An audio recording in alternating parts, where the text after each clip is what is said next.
Kamu jangan sampai melakukan sesuatu yang Nabi tidak contohkan. Ya kan?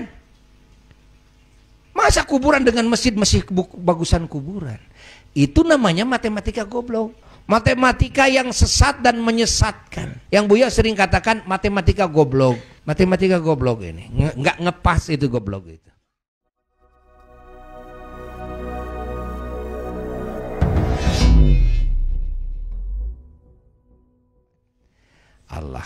Allahumma salli wa sallim wa barik alaih wa ala alihi wa sahbihi. Maka menyebut-nyebut Nabi kita, baik itu namanya maupun itu sirahnya, yakni sejarahnya, ingat, tentang apanya saja, baik tentang kelahirannya, tentang di masa kecilnya, sebelumnya, tentang kenabiannya, ya, dan setelah wafatnya, tentang di alam barzahnya gimana, tentang di akhiratnya gimana. Pokoknya cerita tentang Nabi kita SAW itu adalah bagian daripada zikir, mengingat Nabi kita. Mengingat Nabi kita bagian yang diperintahkan oleh Allah.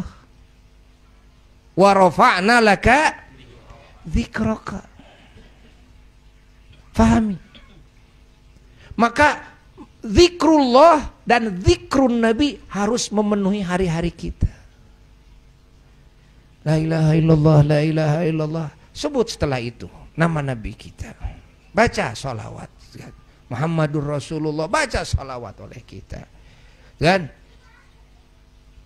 pahami oleh kita. Kita baca Quran, baca salawat kepada Nabi. Baca Quran menyebut kalamullah. Dan bacakan sunnah Nabi kita. Maka para ulama banyak yang sengaja merutinkan membaca hadis Nabi. Rutin. Ada yang merutinkan membaca Sahih Bukhari, ada yang merutinkan membaca Sahih Muslim, ada yang merutinkan membaca Sahih Abu Dawud, Tirmidzi, Nasai, Ibnu Majah, Al-Muwatta dan sebagainya. Cuma baca doang. Kan? Mau ngerti enggak ngerti baca. Ini apa sih? Ini adalah kalamnya Kangjeng Nabi Muhammad. Lah, kenapa harus dibaca kalam Nabi Muhammad? Kan ada kalamullah. Kalamullah jelas kita harus baca. Kenapa harus baca kalam Nabi Muhammad? Allah memerintahkan wa rafa'na laka dzikrak. Kenapa sih ada maulid? Maulid itu membicarakan siapa? Membicarakan Nabi Muhammad SAW. Tentang Nabi Muhammad SAW, tentang keterpujiannya, tentang keunggulannya, tentang riwayat hidupnya, kelahirannya, awal penciptaannya, kan? Perjalanan hidupnya terus, masa kecilnya sampai kenabiannya dan sebagainya, akhlaknya, itunya, ininya, kan? Itulah yang disebut dengan maulid. Pahami? Kenapa harus dibaca? Kenapa? Karena Allah memerintahkan kepada kita wa rafa'na laka dzikrak. Kalau Allah disebut, Rasul juga sebut. Allah diingat, Rasul juga ingat. Ya kan? Fahami oleh kita. Hayati oleh kita. Jangan salah memahaminya. Kalau gagal faham ini jadi bahaya ini. Ya. Membacakan riwayat maulid Nabi jadi bid'ah. Ya. Lalu orang awam dicekokin. Apa dicekokinya? Namanya juga orang awam, ya kan? Akhirnya bengong. Apa? Kamu tahu gak? Ini maulid Nabi, ini kan cerita tentang Nabi Muhammad. Ini Quran. Ini Quran, ini berjanji. Mana yang lebih agung? Jawab. Jawab. Quran. Quran firman siapa? Firman. Ini maulid Nabi, cerita tentang Nabi, kan? Bikinan ulama nih, ini bikin ulama. Ini jelas firman Allah. Jadi jelas, keagungannya jelas kan? Kesuciannya jelas kan? Jelas kan? Kenapa kamu hari-hari kamu tidak hanya Quran saja?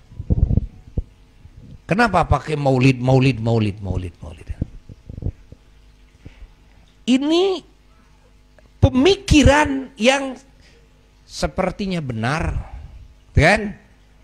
Tapi sangat salah. Sepertinya benar, tapi sangat salah. Orang yang awam, oh ya udahlah, kenapa pakai baca berjanji segala macam. Udah baca Quran doang. Itu sepertinya benar, tapi sangat salah. Keluar daripada ajaran Islam. Loh, ya iya, keluar daripada ajaran Islam. Pemikiran seperti itu keluar daripada ajaran Islam. Bukan ajaran Islam. Ingat, bukan ajaran Allah, bukan ajaran Kangjeng Nabi Muhammad sallallahu alaihi wasallam, bukan ajaran para salaf soleh. Bukan. Tapi kan jelas begitu. Jelas itu menurut kamu yang tidak jelas. Karena kamunya tidak jelas, ya kan? Ya kan? Jadi kalau yang nggak jelas dikasih yang nggak jelas, ya sama-sama. Akhirnya jelas katanya. Karena kamunya tidak jelas, dikasih yang tidak jelas. Menurut yang tidak jelas, katanya jelas. Padahal salah banget. Coba dari mana ketahuan salahnya? Lihat, fahami oleh kita. Ketahuan salahnya. Begini. Ini Quran, kalamullah benar, agung benar. Ini berjanji, cerita Nabi Muhammad dibikin oleh ulama, kan? Benar, yang membikin siapa? Ulama yang menyusun ulama, kan? Kenapa kamu pakai baca berjanji? Udah baca Quran saja. Di mana ketahuannya salah? Kan? Yang pertama harus jeli nih, ketahuannya salah yang pertama. Yang pertama adalah yang enteng dulu. Nanti urusan yang berkaitan dengan dalil. Yang nggak usah pakai dalil. Apa yang nggak usah pakai dalil? Sekarang saya mau tanya sama kamu. Kamu suka baca buku nggak? Kamu sekolah nggak? Yang diambil oleh kamu itu ilmunya Quran bukan? Bukan. Dapat Allah, dapat malaikat Jibril, atau dapat Nabi Muhammad, atau dapat manusia biasa? Manusia biasa, kan? Bukankah kamu setiap hari pergi sekolah? Terus hari-hari kamu juga kamu sering nonton TV, sering melihat, sering mendengar, sering menyimak, sering ikut memikirkan, sering ikut merasakan, sering ikut komen, ngobrolin tentang dunia dan sebagainya. Bagaimana kalau dibandingkan dengan Quran? Apakah bisa membandingi Quran?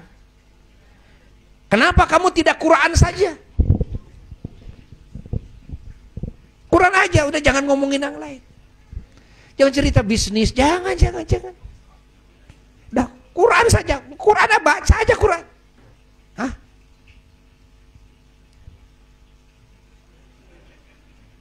Jelas tidak sekarang? Eces ente. Kelihatan salahnya yang tadi? Kelihatan kan? Ini gak usah pakai dalil. Gak usah pakai dalil. Kenapa kamu baca buku itu, buku ini dan sebagainya? Kan? Catat oleh kita. Itu salah, makanya bukan ajaran Islam. Ajaran Islam gak begitu. Ajaran Islam tidak seperti itu. Penjabaran daripada makna Quran itu menjadi kehidupan yang sangat indah. Jadi percintaan, jadi obrolan, jadi hubungan. Masya Allah. Jadi bisnis. Ingat, jadi politik, jadi organisasi, jadi budaya. Masya Allah. Jadi keindahan, jadi kenikmatan. Ini makna dari Quran. Ini ajaran Allah. Jadi kesehatan, jadi kekuatan. Sehingga dalam kehidupan sewaktu-waktu kita harus berbicara tentang urusan kesehatan. Kita berbicara urusan bisnis. Sewaktu-waktu berbicara kita urusan organisasi. Sewaktu-waktu kita berbicara urusan politik. Sewaktu-waktu kita mengkaji ilmu tentang kehidupan manusia. Ilmu tentang, kan, cari duit. ilmu tentang kesehatan, ilmu tentang keamanan, ilmu tentang itu, tentang ini dan sebagainya. Nah, ini ajaran Islam. Ini ajaran Islam. Namun Quran tetap dibaca. Ingat, namun Quran tetap dibaca. Namun Quran tetap dikaji.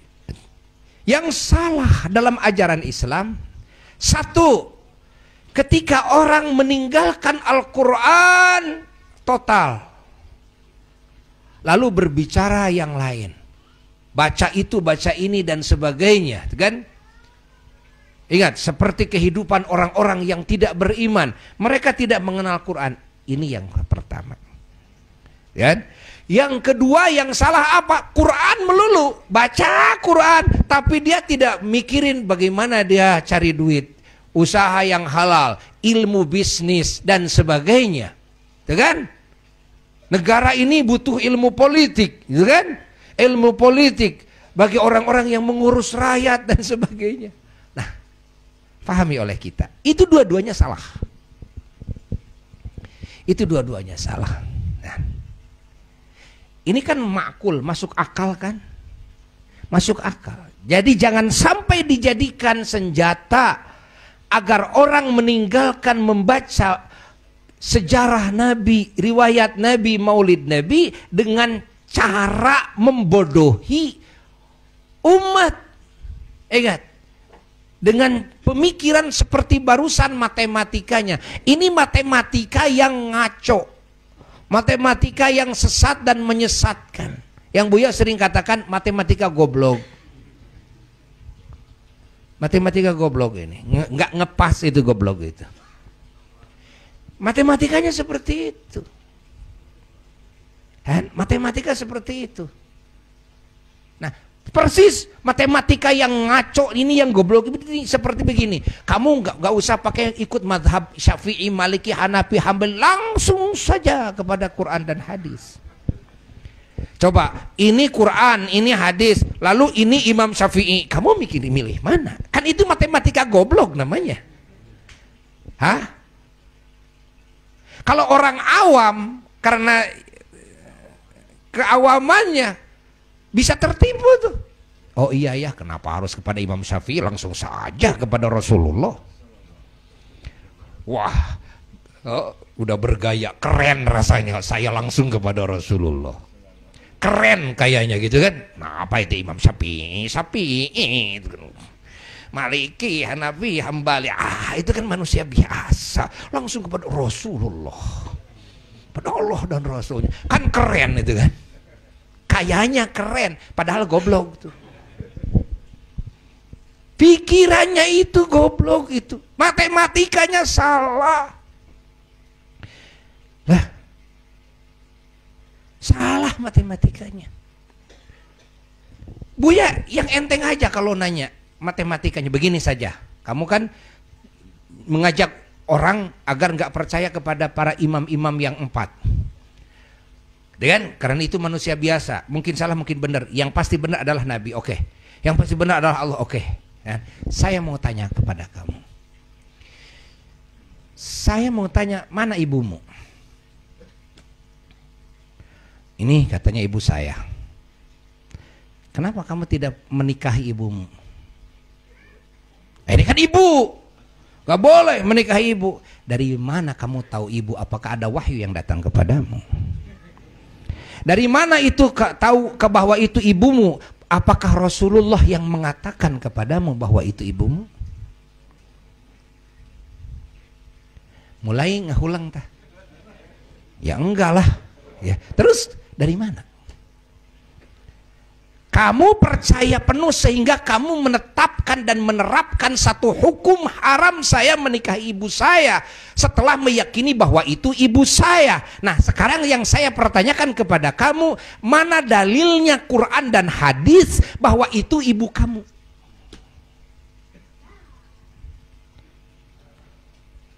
Teuing dawuh Quran atau nggak ada Qurannya, nggak ada hadisnya itu. Loh, kamu mengajak orang nggak boleh percaya kepada Imam Syafi'i, padahal ulama, wali, Imam Malik, Imam dan sebagainya, dan sanad keilmuan, sanad agama. Loh, Harus langsung kepada Quran dan hadis. Saya mau tanya, mana Qurannya, mana hadisnya yang menyatakan bahwa itu ibumu? Kalau kamu mengatakan Imam Syafi'i mungkin salah, Imam Malik mungkin salah, lalu kamu mendengar siapa sehingga kamu menetapkan percaya 100% bahwa itu ibumu? Ya kata ibu saya, sama kata ibumu hanya sendirian. Kata ibumu hanya sendirian, kata ibumu ini mamahmu. Lalu kamu percaya? Apakah pasti ini benarnya? Atau mungkin benar mungkin salah? Mungkin benar mungkin salah. Kenapa kamu percaya? Ulama bukan ibumu? Bukan. Wali juga bukan? Oke. Dan kamu banyak percaya kepada si A dan si B dalam hidupmu. Padahal mereka bukan nabi, mereka bukan Tuhan. Kamu percaya kepada si A dan si B. Kamu masuk sekolah dari mulai TK sampai SD dan sebagainya. Lalu ilmu yang kamu ambil, apakah kamu percaya? Kalau kamu tidak percaya, tidak mungkin kamu sekolah. Kamu sekolah karena kamu percaya. Ilmu tentang ekonomi kamu percaya kepada si anu, ilmu tentang kesehatan percaya kepada si anu, ilmu tentang politik percaya kepada si, ilmu tentang IPA, ilmu tentang percaya kepada si anu dan sebagainya. Mereka nabi, mereka Tuhan. Ketahuan salahnya kamu, ketahuan. Banyak orang yang tertipu karena begitu matematikanya. Ini Nabi Muhammad, ini Sayyidina Abu Bakar, ini Sayyidina Umar. Sayyidina Umar, ini Nabi Muhammad. Nabi Muhammad tidak pernah adzan Jumaah 2 kali. Ini Sayyidina Utsman bin Affan, sahabat Nabi, menantu Nabi. Adzan Jumaah 2 kali, menambah 1 kali. Rasulullah mertuanya saja adzannya Jumaah 1 kali. Ini Sayyidina Utsman 2 kali. Kamu mau milih siapa? Memilih Rasulullah, memilih Utsman bin Affan. Itu kan pertanyaan goblok namanya. Matematika goblok, kan? Diterima oleh orang yang masih awam. Masih awam, ya sama-sama goblok. Akhirnya, oh begitu ya. Udahlah, saya kadang mas adzan Jumaah 1 kali, karena adzan Jumaah 1 kali itu adalah amalan Rasulullah. Sayyidina Abu Bakar juga 1 kali, Sayyidina Umar 1 kali, udah Sayyidina Utsman kan bukan nabi, bukan rasul, itu tambahan Utsman bin Affan. Innalillah, ini matematika goblok namanya. Dan Allah catat oleh kita. Pernah Buya kan dongengkan, ada orang yang lagi baca Quran. Lihat di YouTube ya juga. Lagi baca Quran di kuburan. Ada datang.